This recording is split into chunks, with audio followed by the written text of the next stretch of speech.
어두운 시장 속 길을 알려드립니다. 길을 잃었을 때 길을 알려드립니다. 여러분의 투자 방향 지시등 이종석 대리. 네, 안녕하세요. 밥보다 투자 하나 시작하겠습니다. 편다송입니다. 안녕하세요. 빈세트입니다. 네, 오늘은 우리 순서를 조금 바꿔서 네. 지금 시장 분위기부터 먼저 살펴보고 넘어가겠습니다. 이종석 PB와 알아보겠습니다. 어서 오세요. 어서 오세요. 네, 안녕하십니까. 이종석 PB입니다. 우리 시장이 코스피와 코스닥이 좀 엇갈리는 것 같고 네. 어저께 그러니까 오늘 우리 아침 시간으로 한 7시 한 반 전후인 것 같은데 엔비디아 칩이 중국으로 간다. 이런 속보에도 불구하고 우리 시장에 흔들림이 좀 있는 것 같아요. 네, 그렇습니다. 지금 코스피 같은 경우에는 이제 외국인 위주의 좀 순매도가 이루어지고 있고, 그다음 코스닥 같은 경우에도 어제와 좀 움직임이 좀 다르게 나타나고 있는데요. 전일 이제 중국에 전일에 오늘 아침에 트럼프 대통령이 이제 엔비디아 H200 관련된 칩 수출 허용을 했음에도 불구하고 좀 다소 지금 좀 시장이 전반적으로 좀 밀리는 그런 상황인 것 같습니다. 그건 아무래도 이제 저번에 저희가 이제 11월 4일 날 기억하실지 잘 모르겠지만 그 당시 이제 하이닉스 투자 경고가 있었습니다. 네. 그러한 뒤에 사실 시장 움직임이 그렇게 좋지 못했는데요.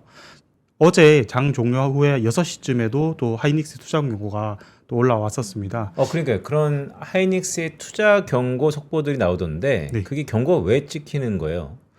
이제 규정이 사실은 조금 이제 복잡하긴 한데 네. 지난 11월과 어제 해당됐던 규정은 사실 동일합니다. 그 규정이 어떻게 되어 있냐면 해당 종목의 시세 변동에 관여한 상위 10개 종목의 관여율이 일정 이상을 초과하게 되면 이제 투자 경고 종목으로 좀 지정을 하게 되는데요. 어떻게 보면 사실은 이제 그 하이닉스라는 종목이 시가총이 굉장히 크지 않습니까?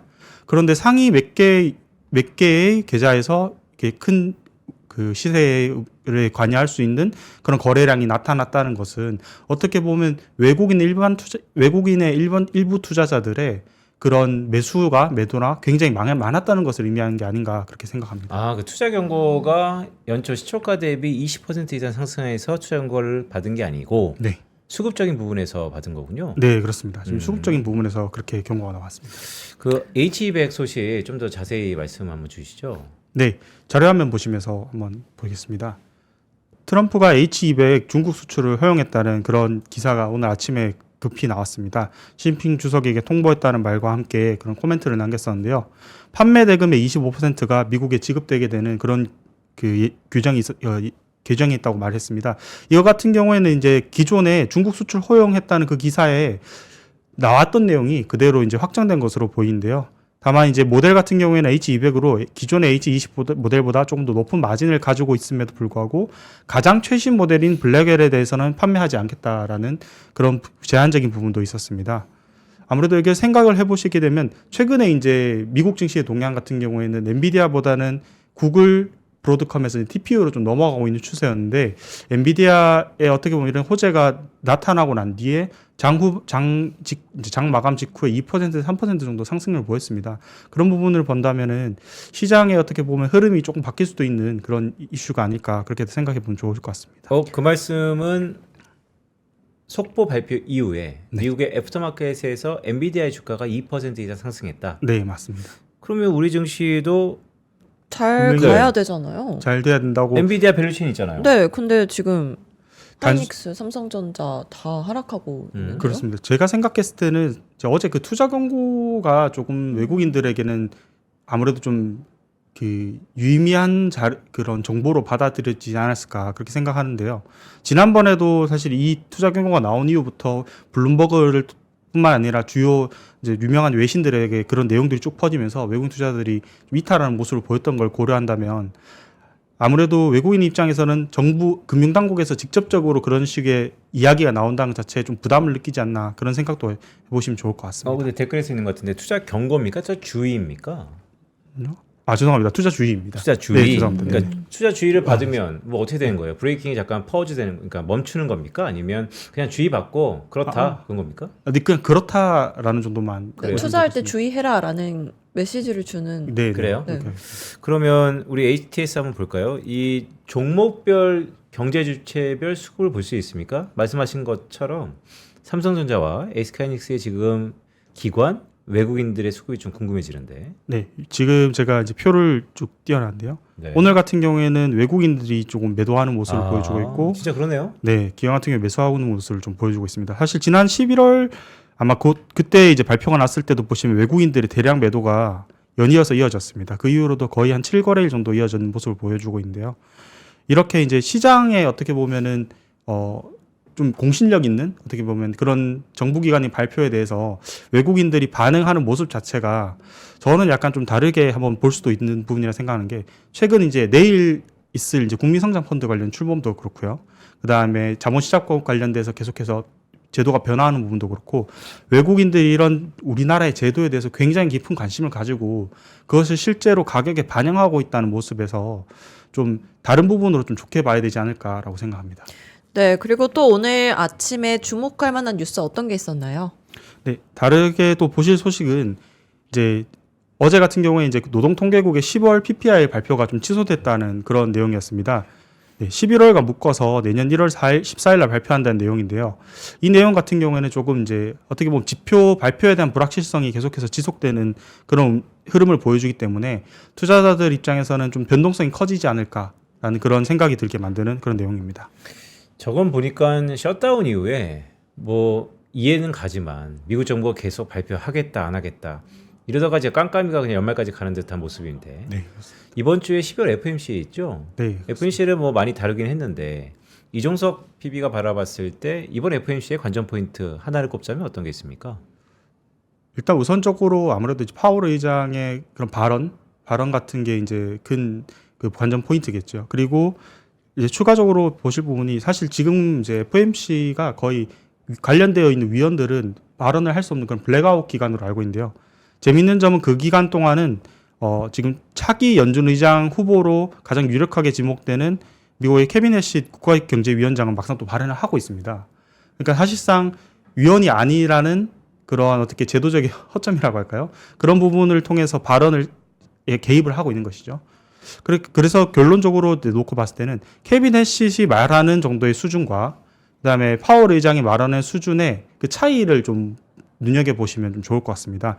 기준금리의 인하에 대해서 굉장히 강하게 얘기하는 케빈 해시과 달리 파월은 조금 다소 보수적인 입장을 계속해서 견지하고 있기 때문에 그 발언이 얼마나 변화하는지 아니면 그대로 유지되는지를 좀 보시는 게 좋지 않을까 그렇게 생각합니다. 그러니까 파월의 원론적인 멘트가 10월 FMC에서도 이어질 텐데 네.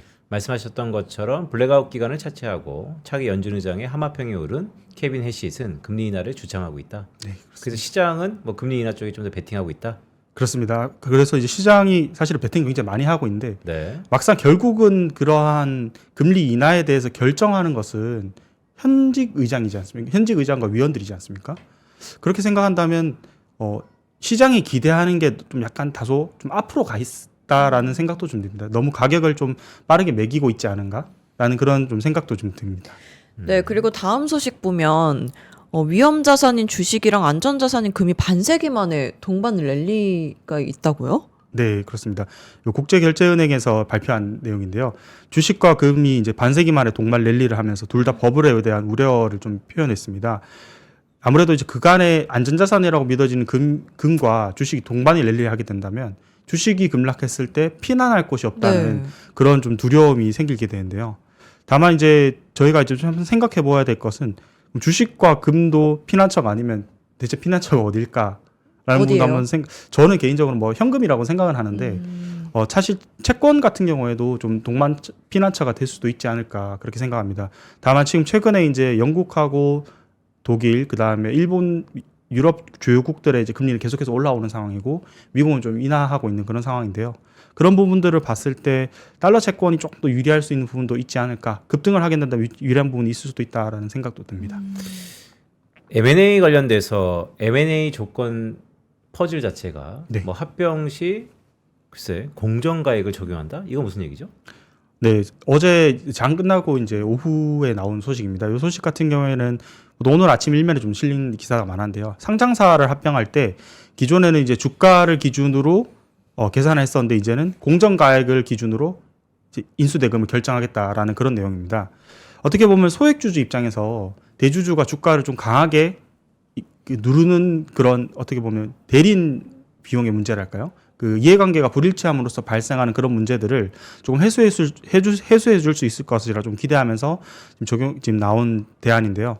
그 공정가액이라 하면 지금 여기서 말하는 공정가액이라 하면 주가 외에도 자산 가치 그리고 수익 가치 등 여러 요소들을 종합적으로 고려해서 가격을 매겨서 그 가격을 기반으로 이제 M&A나 합병이나 이런 이슈들이 있을 때 주주들의 그런 주식들을 공개 매수해 주는 것을 의미합니다.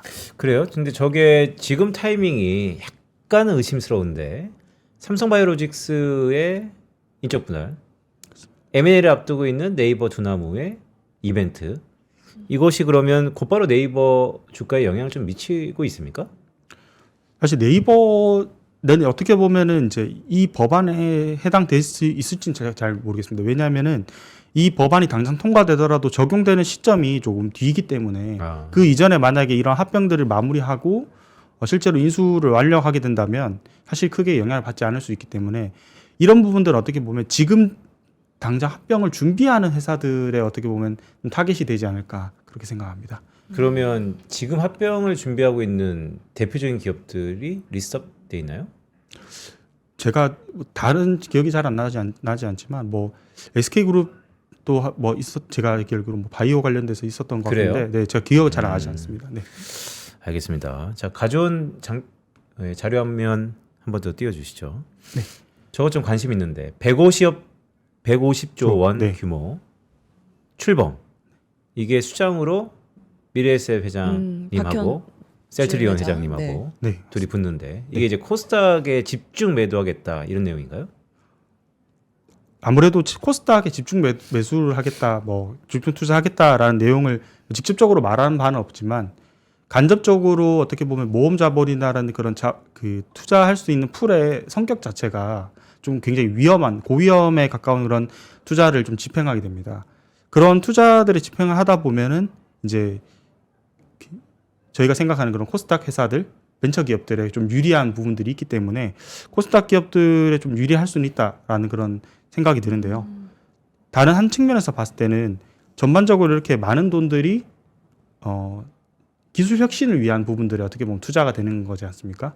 그렇다면은 큰 주식을 좀 약간 흔히 말하는 저희가 대형주들을 투자하시는 분들 입장에서는 한 번쯤 이제 생각해 보셔야 할 게, 이렇게 작은 회사들 중에 기술이 갑자기 뛰어난 회사들이 나오게 되면 이 회사들을 큰 기업이 인수해 갈 수도 있다라는 부분도 한번 고려해 보시면 좋을 것 같습니다. 아, 그래요? 네. 그러면 시각이 좀 다르네요. 어쨌든 이러한 대규모 150조 원의 막대한 자금이 모험 투자라는 것으로 쌓여져서 우리의 코스닥의 벤처 기업들에 투자를 하면 궁극적으로 전략적 함의는 M&A다.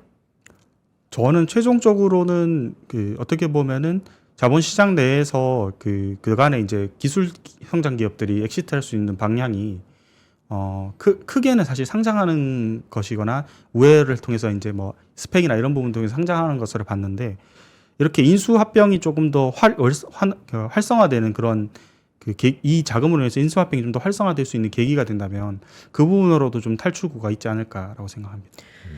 네, 그리고 이번 주에 FOMC에서 미국이 금리 인하를 할지 어떻게 될지 이목이 집중되고 있는데, 글로벌로 보면 일본과 미국과 유럽의 금리 뭐라고 하죠? 금리 향방이 좀 갈리고 있는 것 같아요. 이 부분에 대해서 조금 더 자세히 설명해 주실 수 있을까요? 네, 사실 금리 같은 경우에는 이제 일본, 독일 제가 이제 자료화면에 이제 캡처해서 왔는데요. 네. 미국 같은 경우에는 이게 이제 거의 한 50주 정도 됩니다. 지금 50주 정도 되는데, 미국 같은 경우에는 10년과 1년물이 좀 다소 하락하는 모습을 좀 보여주고 있고요. 그다음에 일본과 독일 같은 경우에는 계속해서 상승하는 모습을 보여주고 있습니다. 어떻게 보면 일본과 유럽은 돈을 빌리고 있고, 미국은 어떻게 보면 돈을 갖는 그런 이미지에 가깝다고 저는 좀 생각이 드는데요. 네. 채권 금리를 좀 자세하게 이렇게 생각하다 보면은 FOMC가 있고 난 뒤에 그다음에 BOJ가 있게 되고요. 네. 그리고 난 뒤에 내년부터는 또 미국 같은 경우에는 이제 지금 QT 종료 이후에 QE가 좀 더 예정된다는 그런 기사들도 있습니다. 돈이 풀리는 방향을 봤을 때 일본은 약간 잠그는 듯한 그런 방향이고, 미국은 좀 푸는 듯한 방향인데요. 그 갭을 생각을 하신다면은 아마도 차기에 나올 그런 엔캐리 청산이나 이런 부분도 사실은 좀 그렇게 지금 이렇게 옛날 4월이나 그때처럼 우려가 되지 않는 부분이고 금리들의 향방 자체가 가리키는 방향이 좀 시장이 조금 모두가 타이트해지고 있는 것은 아니다. 어떻게 보면 관리해 나가는 유동성의 풀림이 좀 관리되어져 가는 방향이 아닌가라는 생각이 듭니다. 근데 간밤에 일본에서 또 지진 소식이 있었잖아요. 이런 엔캐리 트레이드 또한 동일본 지진 이런 것들을 쭉 보면 아주 우리가 생각하지 않았던 미세한 변화들이 이런 금융시장에 큰 후폭풍을 일으키는 흔히 나비 효과 비슷하게 우리가 인식되고 있는데 간밤에 있었던 이 일본의 지진 이것의 여파는 지금 없나요? 지진 같은 경우에는 제가 사실 그 이후에 후속 기사를 막 찾아봤지만 특별한 내용을 좀 제가 찾아보진 못했는데요. 아무래도 지진이 발생했던 지역이 공업지대로부터 조금 멀리 떨어진 그런 아오모리 현이고 네. 이제 본토섬의 북부이다 보니까 다소 영향이 좀 적지 않았나 그렇게 생각합니다. 그래요. 자, 전반적으로 그러면 업종을 한번 쭉 볼까요? 오늘 어떤 업종이 이렇게 움직이고 있고 어떤 업종은 시세가 좀 덜한지 우리 주도주라고 할 수 있는 조, 방, 원전부터 시작해서 뭐 반도체, 최근에 잊혀져가고 있는 화장품 등등. 최근에 또 로봇도 또 뜨겁다고. 네, 그리고 바이오도 봐야죠. 네. 네. 또 최근에 또 편다성 아나운서가 밀고 있는 원전 뭐 이런 거 한번 좀 보죠. 네, 우선적으로 이제 가장 시총 상위들을 한번 쭉 그 대금 네. 상위들을 한번 보시겠습니다. 하이닉스 같은 경우에는 지금 장초 한 2%, 그다음에 삼성전자 1% 정도 하락하고 있고, 그다음에 이제 2차 전지의 대표격인 에코프로가 보합에서 지금 강보합에서 좀 멈추고 있습니다. 삼성 에피스홀딩스 같은 경우에는 지금 8% 정도 상승하고 있고요. 에코프로빈 같은 경우도 6% 정도 상승하고 있습니다. 아무래도 이제 그 2차 전지 같은 경우에는 최근에 이제 이슈가 조금 있었던 걸로 기억하고 있습니다. ESS 관련돼서 좀 이게 기사도 계속 있었고요. 그다음에 아무래도 전력 관련돼서 지금 미국에서 전력 데이터 센터에 관련돼서 병목현 사고로 꼽히는 게 전력인데 그 전력 관련돼서 이슈가 계속 지속되면서 가격이 조금 상승하는 것 같습니다. 그리고 로봇 같은 경우에도 미국이 최근에 이제 로봇을 좀 전략 산업으로 육성하겠다라는 그런 발표 이후에 계속해서 좋은 흐름을 좀 보여주고 있는데요. 사실은 로봇 같은 경우에는 이제 그 어떻게 보면 제네시스 미션의 일환이라도 좀 볼 수도 있을 것 같습니다. 그 생산성을 좀 극대화한다는 부분, 그리고 그 높은 금리를 좀 정당화시킬 수 있다는 부분에서 조금 호재로 작용하는 것 같습니다. 그리고 조선 같은 경우에도 이제 살펴보면 조선도 사실 그간에 섹터 전체 전반적으로 좀 눌려 있다가 이제 최근에 며칠 동안 좀 상승하는 모습 보여주고 있습니다. 아무래도 그간에 이제 있었던 어떻게 보면은 가격이 순식간에 급등했던 부분들을 좀 소화를 하고 다시 모아서 이제 좀 상승하는 모습이 아닌가. 그렇게 방금 생각합니다. 삼성중공업이죠? 네, 맞습니다. 차트한 주봉으로 다시 한번 볼까요? 네.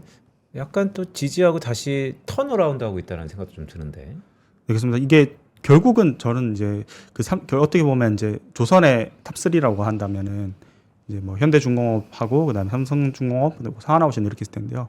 각자가 맡은 영역이 조금씩은 좀 다르다고 생각합니다. 하나오션 같은 경우에는 좀 방산에 좀 많이 특화가 되어 있다라는 좀 생각이 들고요. 특히 잠수함 관련돼서도 좀 특화가 되어 있고, 그다음에 삼성중공업 같은 경우에는 그런 무기적인 부분보다는 LNG 선박과 관련돼서 좀 이렇게 연동이 좀 잘 되는 것 같습니다. 그래서 최근에 이제 그 천연가스 관련돼서도 계속해서 이제 이슈가 올라오고 있는데요. 천연가스는 물론 가격이 어제 급락을 하긴 했지만 미국 원전을 결국 미국에서 전력원을 개발을 하려면 원전은 좀 시간이 필요하고 단기적으로 당장 돌릴 수 있는 건 결국은 천연가스다라는 그런 논리가 계속해서 대두되면서 아무래도 이런 관련 밸류체인이 있는 삼성중공업 또한 영향을 받는 게 아닌가 그렇게 생각합니다. 네, 그리고 화장품 볼까요? 화장품주의 대장주라고 할 수 있는 APR이 어제까지 3일 연속 그래도 흐름이 좋았어요. 근데 오늘 좀 다시 하락을 하고 있는데 전반적으로 화장품주들 쭉 한번 보겠습니다. 네, 일단 우선적으로 APR 먼저 보도록 하겠습니다. APR 같은 경우에는 이제 실적 발표 이후에 좀 가격이 좀 섹터 전반 같이 조정을 받았다가 조금 이제 다소 몇 주간 지금 좋은 흐름 보여주고 있는데요. 사실 APR 같은 경우에는 결국 어떻게 보면 미국에 지금 진출한 그런 뉴욕 진출 이후에 어떤 이 소식들이 계속해서 들리냐, 그리고 실질적으로 현지에서 이 동북아시아에서 팔렸던 그런 상품들이 실제로 팔리고 있느냐를 보는 게 지금 시장의 관심사기 때문에 그 부분이 지금 가격에서 반영되는 게 아닌가 싶습니다. 네. 네. 그러니까 전반적으로 화장품 업종 중에서 대장주인 APR은 그렇다 치고 그 외에 수많은 화장품 업종들의 글쎄 기세가 안 좋다. 저는 기세를 수급으로 이해하는데요. 어때요? 좀 살아날 기미가 보입니까? 사실 화장품 같은 경우에는 어떻게 보면 제 생각에는 실제로 성장을 계속해서 하고 있고 또 어떻게 보면 일부 종목들은 조금 저평가되어 있다는 생각도 미래 성장성에 비하면 좀 저평가되어 있다는 생각도 하고 있습니다. 그럼에도 불구하고 이런 화장품 주식들이 좀 가격 계속해서 못 가고 있는 이유는 어떻게 보면 국내에 전체 들어올 수 있는 자금의 수준이 네. 좀 제한적이기 때문에 그 전체 자금의 유동성이 늘어나지 않는다면 사실상 이게 순환매가 일어나는 것이 아닌가라는 그런 생각이 듭니다. 네, 그리고 저는 한 가지 질문 드리고 싶은 종목이 있는데 이수 스페셜티 케미컬이 어제 오늘 계속해서 엄청 상승을 하고 있어요. 이 기업에 특별한 이슈가 있나요? 이수 스페셜티 케미컬은 사실 제가 막 잘 모르겠지만 아무래도 네. 2차 전지 관련돼서 같이 연동받아서 조금 상승한 것이 아닌가 그렇게 생각이 네. 듭니다. 시총이 한 2조 좀 안 되네요. 네, 지금 오늘 기준으로 하면은 한 1조 9,800억 뭐 그 정도 될 것 같습니다. 네. 최근 좀 시세가 좋았는데 월요일이었던가요? 2차 전지들의 시세가 네, 네. 어제 좋았는데. 굉장히 좋았습니다. 네. 네. 오늘은 어떻습니까? 2차 전지는? 오늘은 사실 이제 개별주마다 조금 움직임 다른 것 같습니다. 에코프로 같은 경우에는 지금 강보합 정도 수준인데 반면에 에코프로 BM은 또 6% 상승하고 있고요. 방금 봤던 이수 스페셜티 케미컬 같은 경우에 거의 10% 상승하는 등 좀 종목별로 조금 흐름이 좀 나뉘는 그런 모습을 좀 보여주는 것 같습니다. 종목별로 흐름이 나뉘고 있다. 자, 그거 한번 볼까요? 우리 이번 주에 밥보다 투자 하나에서 월요일부터죠. 코스닥 얘기 막 하면서 제약바이오, 이 뜨거운 감자인 땡땡 오젠, 네, 알테오젠을 얘기하고 있는데 오늘 알테오젠 전반적인 이슈가 있습니까? 알테오젠은 제가 오늘은 사실은 이슈를 제가 지금 찾아오지는 못했습니다. 왜냐하면 어제 이제 전일 이제 전주의 금요일 날 그 유럽 쪽에서 그런 소송 관련된 이슈가 발생하면서 급락을 했다가 시장이 이제 그 이후에 후속적으로 IR 그 회사 당사에서 네. 이제 IR도 내고 저희 회사에서도 이제 월요일 날 리포트가 나온 걸로 알고 있는데요. 그게 나오면서 좀 시장의 움직임을 좀 잠재우는 그런 모습을 보여주고 있지만 어떻게 보면 저는 또 그런 생각도 듭니다. 알테오젠 같은 회사가 계속해서 가게 된다면 코스닥에서 차지하는 시총 비중이 계속 커지지 않습니까? 이제 코스피 이전하긴 하겠지만요. 코스닥 전체에 들어올 수 있는 자금이 제한적인 상황에서 대형주들만 계속해서 가는 장세가 연출이 되다 보면 사실 중소형주들은 조금 밀릴 수 있습니다. 실제로 그 결과물이 있다 하더라고요. 네. 그렇다면 이런 결과물이 언제쯤 나올까라고 하게 된다면 대형주가 이렇게 급락하는 이슈가 있다든가 아니면 섹터 전반에 돈이 크게 들어오는 이슈가 있다든가 아까 말씀드린 국민성장 펀드처럼요. 그런 그러니까 유동성이 크게 들어오는 장면이 있을 때 중소형주에 조금 어떻게 보면 좋은 흐름이 있을 거라 생각하는데요. 네. 이런 이슈들을 보면서 이제 단기적으로 알테오젠이 이렇게 너무 급락을 했으니까 약간 좀 조심해야지라는 부분도 맞는 말씀이지만 반면에 보면 그간에 소외되었던 바이오 종목들도 다시 한번 볼 때가 되었다라는 생각이 듭니다. 네, 네. 전반적인 시장 흐름 쭉 살펴봤는데요. 가져오신 자료 중에 미국 장단기 금리차 상승기에 어떤 주도주를 선택해야 될까라는 제목의 리포트를 가져오셨어요. 네. 이재만 위원님의 리포트인데 네. 이 자료는 왜 가지고 오신 거예요? 지금 현재 이제 어떻게 보면 금리의 움직임 자체가 장단 금리차 상승이기도 하고 그다음에 미국 주식 시장이 고물가와 저물가 우려를 동시에 반영하고 있는 그런 모습입니다. 사실은 이러면 이렇게 고물가와 저성장이 계속해서 반영된다는 것은 경기 침체로 가는 그런 방향에 가깝기 때문에 투자자 입장에서는 조금 고민을 해보시고 좀 좋게 생각하셔야 될 부분이 어떤 거냐면 네. 그럼에도 불구하고 계속해서 성장해 나갈 수 있는 기업들이 어떻게 보면 그 경기 침체 리스크라든가 다양한 리스크로부터 조금 안정적으로 피할 수 있는 그런 계기가 되지 않을까 싶어서 이 자료를 들고 왔습니다. 그래요. 이 자료의 메시지는 어떤 겁니까? 결국은 이제 효율성 높은 기업들로 운전 자본이 매출 증가율보다 높다. 그리고 수익성 높은 기업들이면서 가격 증가율이 높다. 그 끝으로는 현금 창출도 높다. 결국 이 세 개를 종합해서 판단해 보시면은 네. 해당 기업들이 매출이 쉽게 꺾이지도 않고 돈을 잘 벌 수 있으면서 심지어 경기가 안 좋아짐에도 불구하고 소비자들에게 자기의 그런 바게닝 파워랄까요? 협상력의 우위가 항상 있다는 그런 기업인 걸 의미합니다. 이런 기업은 어떻게 보면 경기 침체가 만약에 들어갔다고 가정했을 때 들어감에도 불구하고 주가에 엄청난 영향을 받아서 정말 큰 손실을 볼 가능성도 조금 낮고요. 반면에 또 생각을 한다면 경기가 회복된다고 하거나 아니면 앞으로 경기가 좋아진다고 할 때 그러한 상황에서도 좀 완만하게 좋은 상승률을 보여줄 수 있는 그런 종목들이라고 봐서 제가 가져오게 되었습니다. 네. 네, 이제 오후장 투자 전략을 세워봐야 되는데요. 그 전에 지금 속보가 떴어요. 뭐예요? 얼마 전에 쿠팡의 대규모 개인정보 음. 유출이 있었잖아요. 네. 경찰이 압수수색에 들어갔다고 해요. 쿠팡 본사에. 혹시 이 이슈 때문에 우리 증시에 미친 영향이나 네, 관련된 기업들이 손해를 보는 게 있을까요? 보통 쿠팡 이슈는 우리가 보안업체로 네. 연결을 많이 하는데 오늘 보안주들이 테마 좀 움직입니까? 지금 먼저 보안주의 좀 대표주자인 아무래도 알렙 제가 한번 봤는데요. 알렙 같은 경우에는 사실 1% 내외에서 그렇게 네. 많은 변화를 보여주고 있지는 않습니다. 제가 저번에 이제 사실 쿠팡 이슈를 한번 다루면서 말씀드렸던 부분이 쿠팡이 이슈가 이렇게 있음에도 불구하고 국내 과연 보안 관련주들에게 자신의 그런 위험 요소들을 발주를 주문을 해서 보강을 하겠느냐라고 했지만 그 부분에 대해서 제가 답변드렸던 부분이 조금 애매할 수 있다라고 말씀드렸는데요. 그 이유는 일단은 지금 현재 나와 있는 쿠팡의 문제들은 어떻게 보면 내부에서 제기된 것이고 네. 그렇다 보니까 내부적인 문제를 해결한 뒤에 추가적으로 만약에 좀 더 보완이 필요하다라는 부분에 대해서는 외부 발주가 있을 수 있겠지만 당장의 내부적인 문제가 해결되는 것이 우선이기 때문에 가시적으로 좀 보완주들이 당장 수혜를 입기에는 조금 어렵지 않을까라고 생각합니다. 그래요. 최근 또 뜨거운 감자 중에 하나가 원자재, 네. 구리. 네, 그렇습니다. 우리가 경기 민감의 원자재 닥터쿠페라는 얘기도 있는데 구리 가격이 예사롭지 않아요. 관련해서 종목들도 좀 움직이는 것 같은데 구리 관련된 종목들은 어떤 게 있고 최근의 시세는 어떻습니까? 사실 구리 관련되어서는 저희가 이제 보시는 바와 같이 이제 풍산이나 고려아이 같은 이제 관련된 이제 금속 관련된 주식들이 아무래도 좀 영향을 많이 받는 것 같은데요. 풍산과 고려아연. 네네. 네. 요 주식들은 사실 두 주식은 좀 보시면은 움직임이 조금 상반되면서도 어떻게 보면 이슈에 따라 이제 움직이는 모습을 좀 보여주고 있습니다. 다만 저의 입장에서는 구리 가격이 오른다고 해서 그 구리 관련주에 투자하시기보다는 사실 수 있다면은 구리 선물로 된 ETF들도 좀 있습니다. 상장되어 있는데요.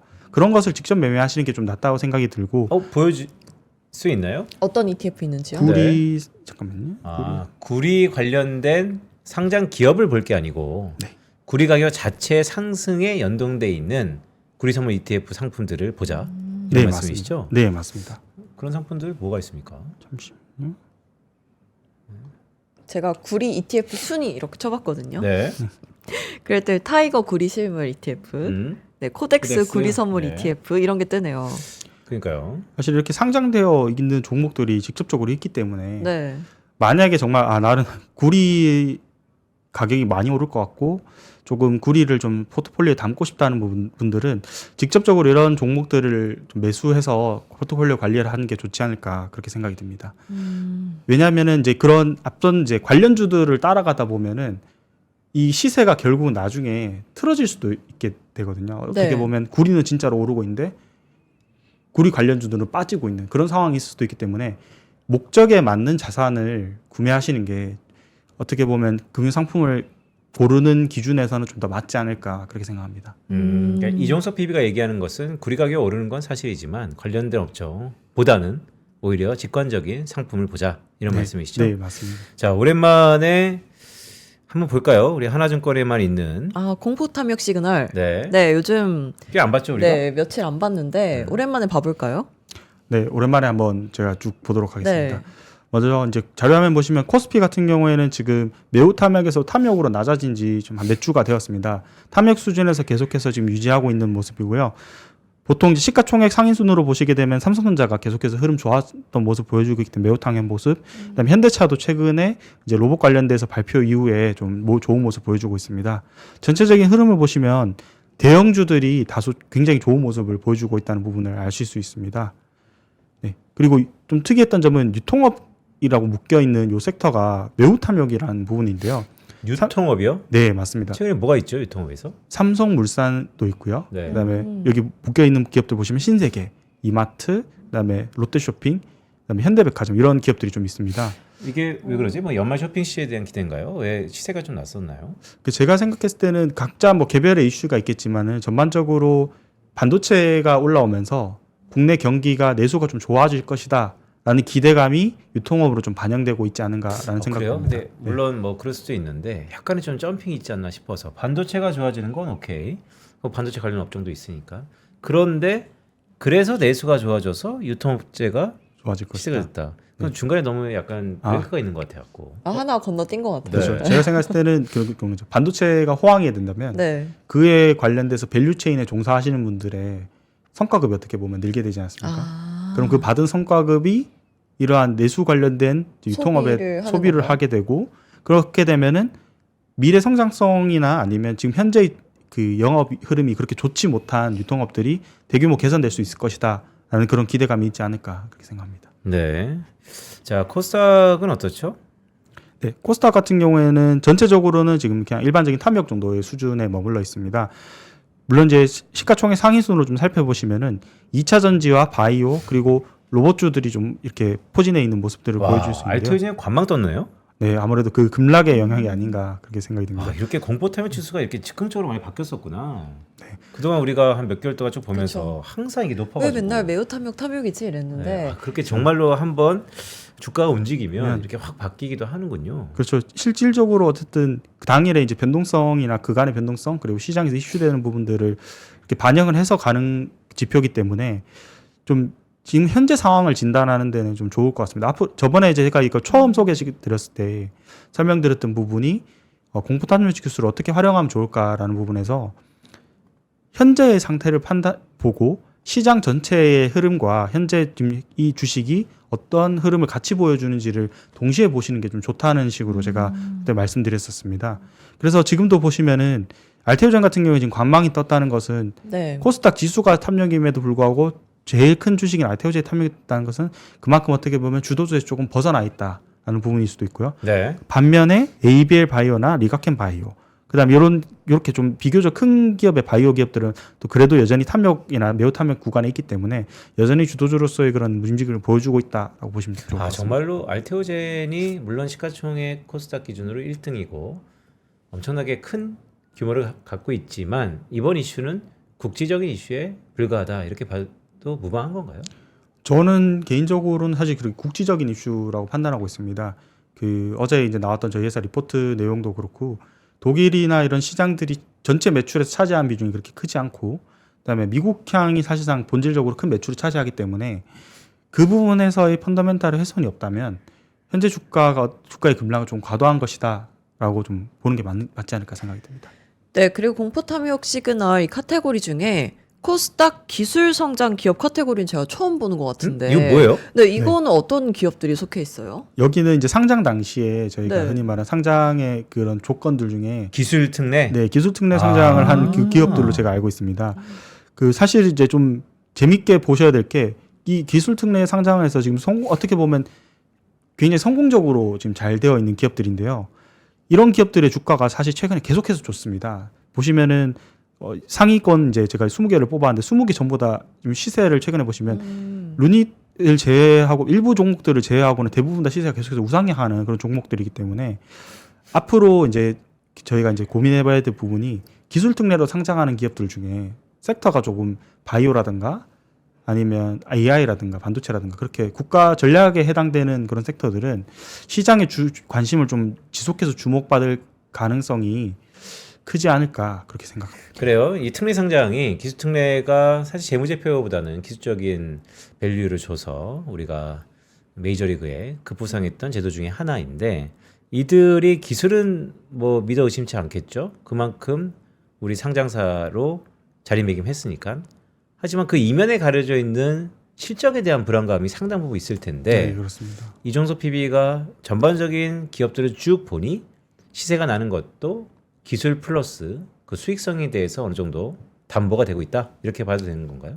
네, 그렇습니다. 아무래도 수익성이 담보가 되기 때문에 더 큰 시세가 난다고 생각하고요. 그리고 그런 어떻게 보면 시세가 난다라는 표현은 사실 정확한 표현은 시장이 그 가치를 그렇게 판단했다는 것이겠죠.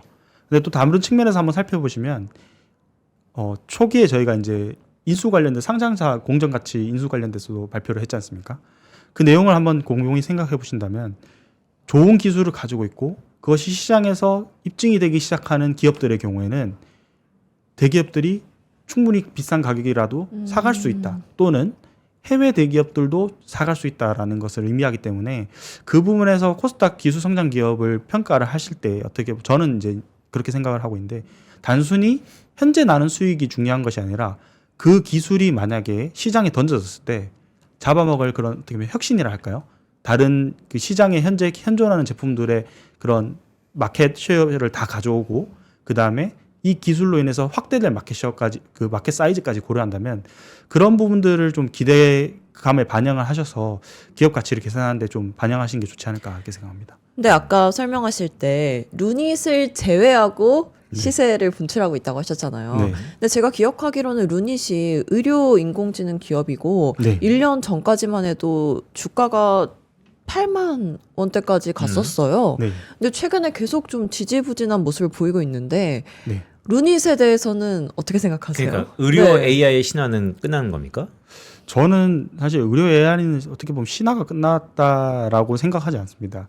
다만 이제 장초 이제 재작년에 23년도에 이제 큰 주목을 받으면서 좀 시장이 많이 높은 가격을 좀 반영을 하기도 했다가 지금 최근에 굉장히 깊은 조정을 받았는데요.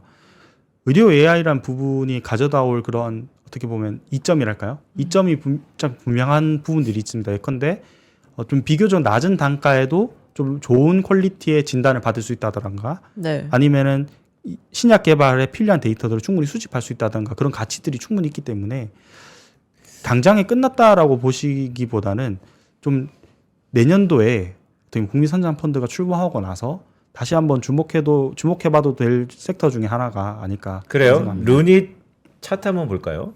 네, 지금 차트 한번 띄워드렸는데요. 저 네. 차트는 근데 사실상 우리가 모든 걸 좀 객관적으로 볼 필요가 있잖아요. 루닛은 저 개인적으로도 이전 스타트업 있을 때 같은 사옥에 있었어요. 그래서 제가 루닛 잘 아는데 미래 성장 기술에 대해서는 믿어 의심치 않죠. 근데 차트만 놓고 보면 어떠세요? 어때요, 저 차트? 저는 사실 지금이 어떻게 보면 그러니까 차트 보고 매매하시는 분들은 뭐 어떻게 생각하실지 모르겠지만 저 같은 경우는 이 정도 가격대라면은 한 번쯤은 사볼 만한 그런 구간이라는 생각도 듭니다. 왜냐하면은 이 가격 아래에서 이 가격이 아래로 빠지게 된다면 그냥 손절을 한다고 각오를 하고 네. 35,000원 선을 이제 저희가 흔히 말하는 손절 이제 기준으로 잡아놓고 네. 트레이딩을 한다고 생각을 한다면은 지금 기준에서 조금 사봐도 나쁘지 않은 가격이라고 생각은 듭니다. 오히려 지지선을 형성하고 있는 네. 그런 가격대다라는 말씀을 주셨죠. 루닛은 제가 이 순간부터 한번 지켜보도록 하겠습니다. 네, 이제 오후장 투자 전략 세워보겠습니다. 오후장에 어떤 포인트 주목해보면 좋을까요? 아무래도 이제 계속해서 진행되고 있는 내일 당장 나올 국민성장 펀드 관련돼서 오후에 보도가 있을지는 제가 잘 모르겠습니다. 왜냐하면 정부에서 당장 내일 발표하는 것을 기대할 수도 있기 때문에 그런데요. 그래도 새어 나온 소리가 있을 수 있으니 그 부분 관련돼서 조금 이슈 보셨으면 좋겠습니다. 왜냐하면 직접적으로 수혜가 될 수 있는 섹터가 좀 있기 때문에 그런 섹터들에 대해서 좀 수혜를 받을 수 있다라고 미리 생각이 드시면은 주식을 좀 매수를 미리 하시는 게 좀 좋지 않을까라는 생각도 들고요. 그다음에 연준 블랙아웃 기간에도 계속해서 연준 의장 후보인 케빈 씨 계속해서 발언을 하고 있습니다.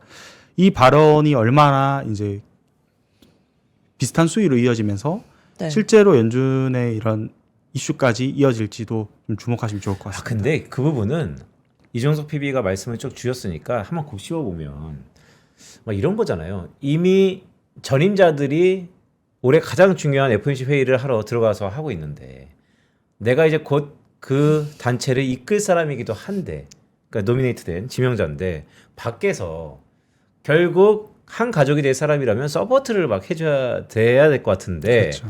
안에서는 뭐 인하냐 아니면 매파적인 인하냐 많은 이견이 좌우되고 있는데 한편 뒤에서 난 인하가 좋아 인하 많이 해야 돼 이런 얘기를 하는 것들이 오히려 언론으로 하여금 연준의 독립성에 대한 우려 더 나아가서 신뢰성에 대한 우려가 상당적으로 부각될 수 있다라는 생각도 드는데 그 트럼프가 네. 임명할 인사여서 그런 건가요? 그러니까 근데 이제 전임자인 파월도 사실 트럼프가 임명했기 때문에 네, 그렇습니다. 연준 의장 자리라는 게 자리가 사람 만든다고 임명해 보고 나면 전과 후가 좀 다를 수 있잖아요. 자, 이 전반적인 것들 왜냐하면 매우 좀 중요한 이슈이기 때문에 이종석 PB가 봤을 때 좀 전에 아까 12월 달 FOMC의 관전 포인트도 말씀 주셨지만 해시에 대해서는 FOMC와 연관돼서 어떻게 좀 봐야 될까요? 결국은 그 제가 생각했을 때는 캐비넷이 접근할 수 있는 데이터가 어떻게 보면은 연준 의장 진짜 현재 연준에서 의장이나 위원들에 비해서는 굉장히 제한적이지 않습니까? 그런 자료들을 봤을 때에도 불구하고 본인이 그 전에 가졌던 입장이 유지될지 아니면은 보고 난 뒤에는 조금 단어의 수위가 바뀔지도 굉장히 큰 어떻게 보면 관전 포인트라고 생각이 들고요. 그러니까 캐비넷이 실제 데이터를 봤는데 정말 생각보다 이게 금리를 인하할 만큼의 그런 게 아니더라라는 생각이 나올 수도 있는 것이고, 아니면 봤지만은 그래도 그래도 뭐 금리 인하한 게 맞겠다라는 생각할 수도 있고, 아니면 정말 데이터 자체가 안 좋을 수도 있습니다. 그러한 경우의 수가 여러 가지인데요. 그 경우의 수에 따른 반응이 어떻게 나올지를 전과 후를 좀 비교해 보시는 게 앞으로의 관전 포인트가 아닐까라는 생각이 들고요. 그다음에 가장 큰 것은 결국은 지금 현재 데이터가 계속해서 부재해 있는 그런 상황입니다. 네. 어떻게 보면은 데이터가 사실상 없는 상태에서 연준 위원들은 주변에 들리는 그런 이야기들, 자기 각 개인이 있는 그런 지역 연준에서 들리는 그런 이야기와 설문 같은 것들, 그런 기초 데이터들을 통해서 판단해야 되는 상황이기 때문에 좀 전체적인 흐름을 보기는 어려워서 좀 다소 전체적으로 그 위원들의 어떻게 보면 반응이 굉장히 좀 안정적인 방향으로 좀 가지 않을까라고 생각이 듭니다. 다소 시장에 충격을 주는 방향이라기보다 내년을 대비하면서 올해를 좀 이렇게 무난하게 마무리할 수 있는 그런 식의 FOMC가 되지 않을까 생각이 듭니다. 네, 그럼 오후장 투자 전략을 한마디로 정리하면 어떻게 정리할 수 있을까요? 최근에 제가 이제 눈이 왔잖아요. 네. 눈이 좀 많이 내리면 사실 신호등이 잘 안 보이게 되는데, 그렇다 보니까 신호등이 멀리서 봤을 때는 이제 노란색으로 보입니다. 근데 이게 빨간색에서 노란색으로 바뀐 건지 초록색에서 노란색으로 바뀐 건지 알 수 없는 그런 상황이 아닐까 생각이 듭니다.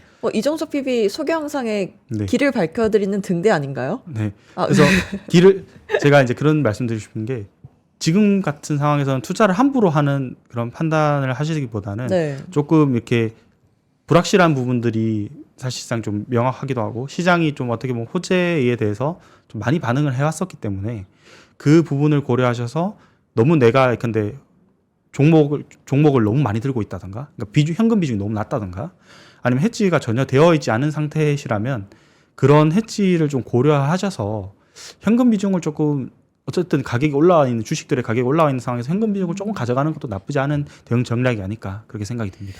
알겠습니다. 그럼 마지막으로 우리 주요 지수 어떤지 한번 보고 마무리해 볼까요? 코스피, 코스닥 지금 흐름 어떤가요? 네, 잠시 코스닥 한번 먼저 보겠습니다. 코스피 같은 경우에는 지금 현재 마이너스 0.6% 정도로 지금 마감하고 있고요. 코스닥 같은 경우에는 지금 0.1% 정도 상승한 모습 그렇게 보여주고 있습니다. 어떻게 보면 두 시장 전부 다 관망하고 있다는 그런 표현이 좀 적절할 것 같습니다. 알겠습니다. 자, 어때요? 좀 길게 해보니까.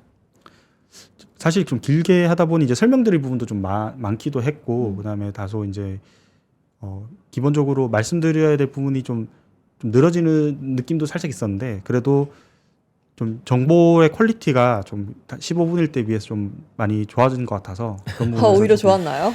네, 왜냐하면 네. 표현하고자 하는 부분을 좀 오해가 없이 최대한 전달하고 싶어서 그런 부분이 좀 좋았던 알겠습니다. 것 같습니다. 네. 이종석 PB는 앞으로도 차근차근 좀 더 시간을 할애해드리도록 하겠습니다. 이종석 PB와 함께했습니다. 고맙습니다. 네, 감사합니다.